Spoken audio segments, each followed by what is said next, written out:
स्वास्थ्य क्लासेस के official YouTube channel में आप लोगों का स्वागत है। आज हम लोग विशिष्ट प्रतिरोध पढ़ेंगे। आपको एक चालक तार दिखाया गया है। इस चालक तार की जो लेंथ है, लंबाई है, वो L है और इसका जो क्रॉस सेक्शनल एरिया है वो A है। अब इस चालक तार में जो विभवांतर होगा, इसके सिरों के बीच में जो विभवांतर है वो कैपिटल V है और इसमें जो धारा बह रही है वो I है। कुछ टर्म्स हम लोग डिफाइन कर लेते हैं। देखो भैया, E बराबर होता है V अपान L, वैद्युत क्षेत्र की तीव्रता E इक्वल टू होता है V अपान L। और अगर धारा घनत्व की बात करें J, तो J इक्वल टू होता है I अपान A। विशिष्ट प्रतिरोध, विशिष्ट प्रतिरोध जो हमारा स्पेसिफिक रेजिस्टेंस कहा जाता है, जिसको ये rho equal to E upon J के बराबर होता है। वैद्युत क्षेत्र की तीव्रता बटे धारा घनत्व। E को लिख लेंगे V बाई L और J को लिखेंगे I बाई A। ये हमारा ऊपर चला गया, ये यहां आया, तो रो इक्वल टू बना VA अपान IL। इस स्टेप को ऐसे लिख लो, rho equal to V upon I A by L।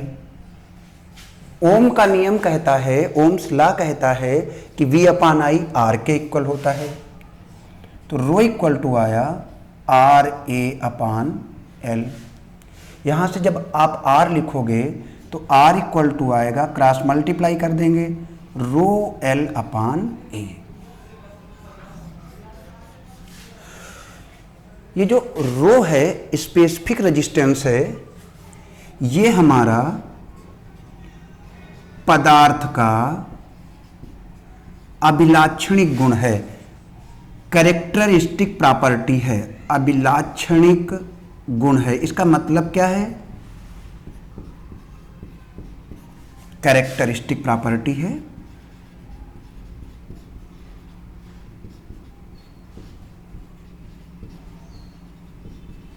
इसका मतलब यह है कि जो विशिष्ट प्रतिरोध है वो पदार्थ पर निर्भर करता है कि पदार्थ किसका बना हुआ है। ये लंबाई पर निर्भर नहीं करता, चौड़ाई पर निर्भर नहीं करता। कहने का मतलब ये हुआ कि ये जो कंडक्टिंग वायर है या जो कंडक्टर है उसकी विमाओं पर निर्भर नहीं करता है, केवल और केवल उसके पदार्थ पर निर्भर करता है। तो पदार्थ का अभिलक्षणिक गुण है और रो जो है वो पदार्थ पर निर्भर करता है, डिपेंड्स ऑन मटेरियल। एक पदार्थ के लिए इसका मान उतना ही रहेगा, अलग अलग पदार्थों के लिए रो का मान अलग अलग होता है। एक चीज और देखते हैं, R इक्वल टू है हमारा रो L बाई A और ओम्स लॉ ने बताया था कि R इक्वल टू होता है ML upon NE square tau A।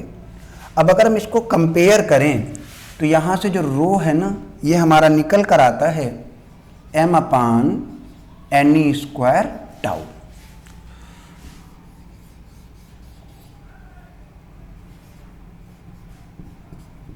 रो का मात्रक, इसकी यूनिट है, ये आएगी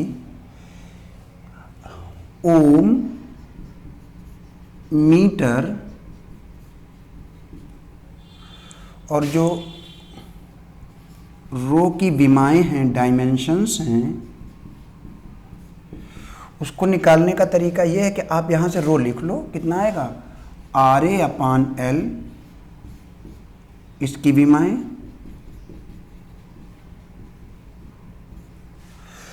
R की विमा W बाई Q से निकालेंगे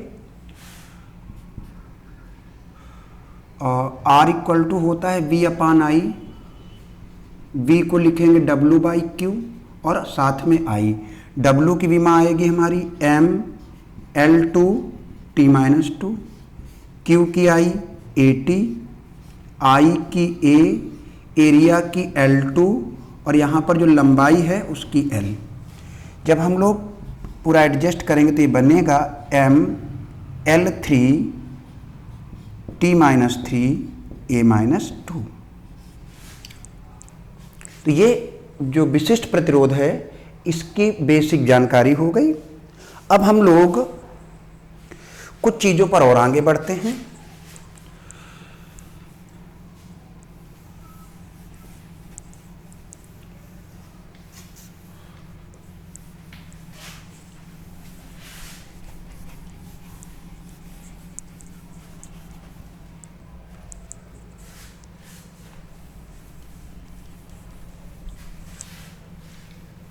अगर दो चालक तार लें और उन्हें श्रेणी क्रम में जोड़ दें, उनका विशिष्ट प्रतिरोध अलग अलग हो, तो उस कॉम्बिनेशन का तुल्य विशिष्ट प्रतिरोध कितना होगा, इसका जो कॉन्सेप्ट है उसको डिस्कस कर रहे हैं। देखो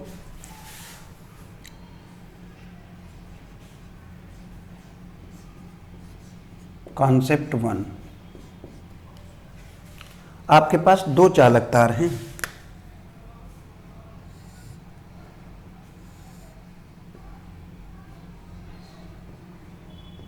ये पहला चालक तार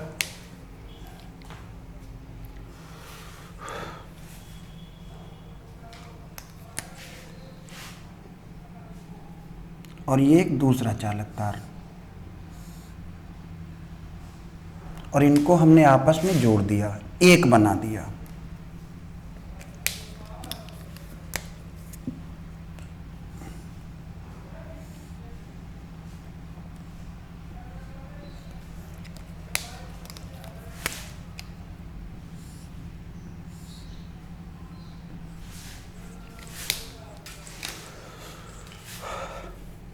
दोनों चालक तारों की लंबाइयां समान ली हमने, इसकी भी लेंथ L ली, इसकी भी लेंथ L ली। दोनों के क्रॉस सेक्शनल एरिया भी सेम है, मगर इसका स्पेसिफिक रेजिस्टेंस है ρ1, इसका है ρ2। अब जब इनको आपस में जोड़ देंगे तो इसकी जो टोटल लेंथ होगी वो बनेगी L प्लस L 2L। अच्छा, क्रॉस सेक्शनल एरिया अगर इसका A है, इसका A है, तो जोड़ने के बाद भी जो नेट कंडक्टर मिलेगा हमको उसका भी क्रॉस सेक्शनल एरिया A होगा। इसके रेजिस्टेंस की बात करते हैं, यह आएगा R1 equal to ρ1 L by A. इसके रेजिस्टेंस की बात की जाए ρ2 L बाई ए, और इसके रेजिस्टेंस की बात की जाए ये होगा, इसको हम RS लिख देते हैं, सीरीज में जुड़े हैं इसलिए। ρS लेंथ देखो 2L हो गई, और एरिया अभी भी कितना है, A है। श्रेणी क्रम संयोजन के लिए, सीरीज कॉम्बिनेशन के लिए RS होता है R1 प्लस R2। तो RS हुआ हमारा ρS 2L अपान ए, ρ1 L अपान ए, ρ2 L अपान ए। यहाँ से जब ρS निकालेंगे तो आएगा ρ1 प्लस ρ2 बाई 2। तो ये तब बना हमारा जब दोनों कंडक्टरों की लेंथ सेम है, क्रॉस सेक्शनल एरिया सेम है और उन्हें सीरीज में जोड़ा गया है। एक बात और, जो रेजिस्टेंस होता है, स्पेसिफिक रेजिस्टेंस होता है, इसका जो रेसिप्रोकल है उसे हम कंडक्टिविटी कहते हैं, चालकता। तो हम चाहें तो ρ1 को 1 बाई सिग्मा 1, ρ2 को 1 बाई सिग्मा 2 और ρS को 1 बाई सिग्मा S लिख सकते हैं, और उससे जो हमारा कंडक्टिविटी का फार्मूला बन जाएगा। अब अगला कॉन्सेप्ट देखते हैं जिसमें इन दोनों चालक तारों को एक दूसरे के पैरेलल जोड़ा जाता है।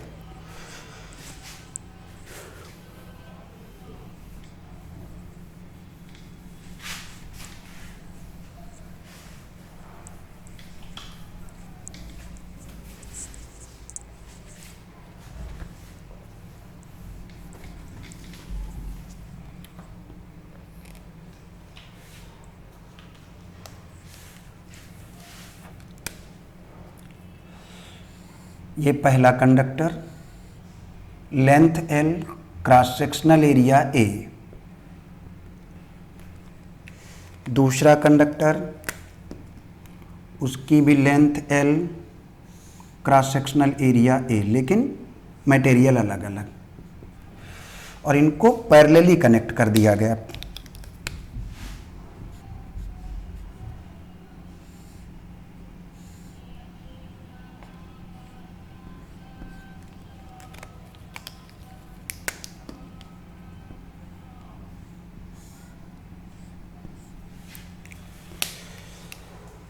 देखो, इसका स्पेसिफिक रेजिस्टेंस ρ1 है, इसका ρ2 है, और इस कॉम्बिनेशन का हम लोग ρP ले लेंगे। P लिखना है इसलिए क्योंकि पैरेलली कनेक्ट किया गया है।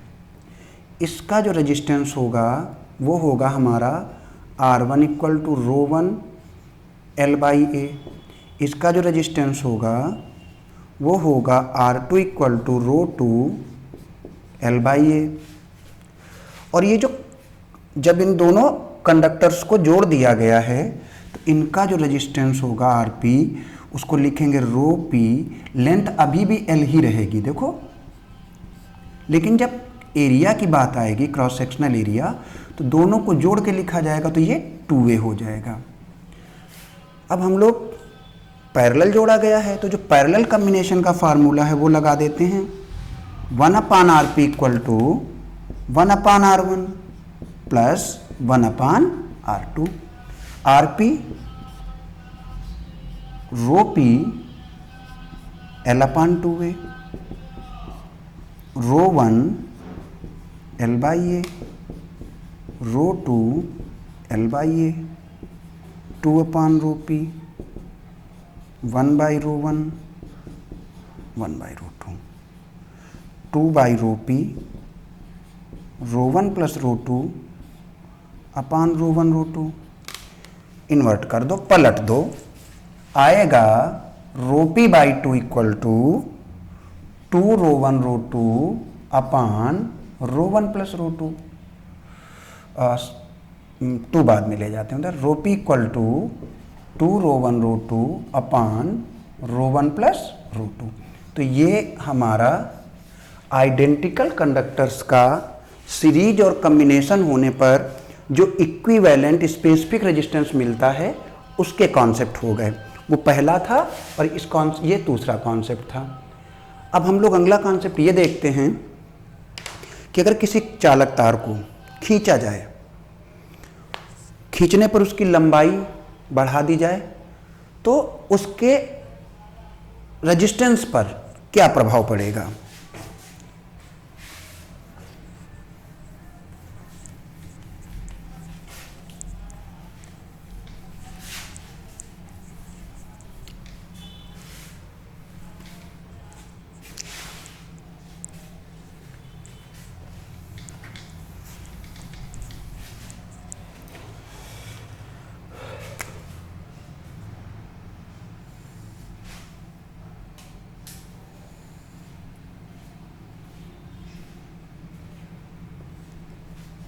ये एक चालक तार है, इस चालक तार की लेंथ खींच दी जाती है, मतलब इसको इलांगेट कर देते हैं। देखो, पहले इसका रेजिस्टेंस है R इक्वल टू ρ L/A। इसकी लेंथ L है, इसका क्रॉस सेक्शनल एरिया A है। बाद में इसकी लेंथ L डैश हो गई, इसका cross sectional area A dash हो गया। तो R डैश इक्वल टू आएगा ρ L dash by A dash.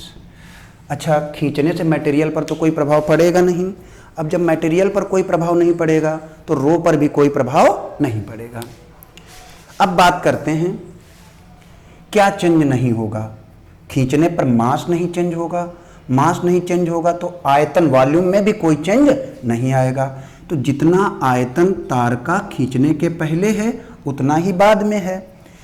तो आयतन को क्या लिखेंगे, क्षेत्रफल इंटू लंबाई AL, इधर आया A डैश L डैश। यहाँ से हम लिख सकते हैं A by A dash is equal to L dash by L। अब क्वेश्चन में ये कहा जाता है लेंथ n टाइम्स कर दी गई है, तो l dash equal to nl। अगर ऐसा है तो l डैश बाई l कितना हो गया n, तो l डैश बाई l को अगर n लिखेंगे तो a बाई a डैश भी n हो गया और l डैश बाई l भी n हो गया।